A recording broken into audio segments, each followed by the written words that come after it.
Syedaralun, suara netizen yang mengajak boikot Lesti Kejora dan Rizky Bilar atau Leslar tampil di acara televisi ternyata hanya isapan jempol.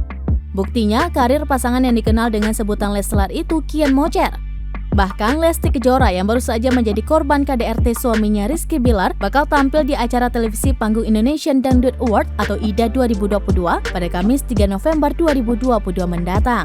Acara Malam Puncak IDA 2022 ini akan tayang di Indosiar pada pukul 19 waktu Indonesia bagian Barat. Hal tersebut terlihat dari unggahan Instagram Direktur Programming Indosiar, Harsiwi Ahmad melalui akun Instagramnya @harsiwiahmad pada Kamis 20 Oktober 2022. Tidak hanya Lesti Kejora, beberapa penyanyi dangdut lainnya juga akan mengisi acara tersebut. Beberapa di antaranya adalah Dewi Persik, Rita Sugiarto, Soimah hingga Happy Asmara. Sontak saja unggahan Harsiwi Ahmad langsung dibanjiri para fans Lesti Kejora. Farhad Abbas meminta KPI juga memboikot Lesti Kejora dari TV. Imbas kasus KDRT yang dilakukan Rizky Bilar terhadap Lesti Kejora ternyata memancing respon KPI untuk memboikot dirinya dari televisi. Menanggapi tentang keputusan KPI tersebut, pengacara Farhad Abbas punya pendapat sendiri. Farhad Abbas justru meminta agar KPI sekaligus memboikot Lesti Kejora dari dunia pertelevisian.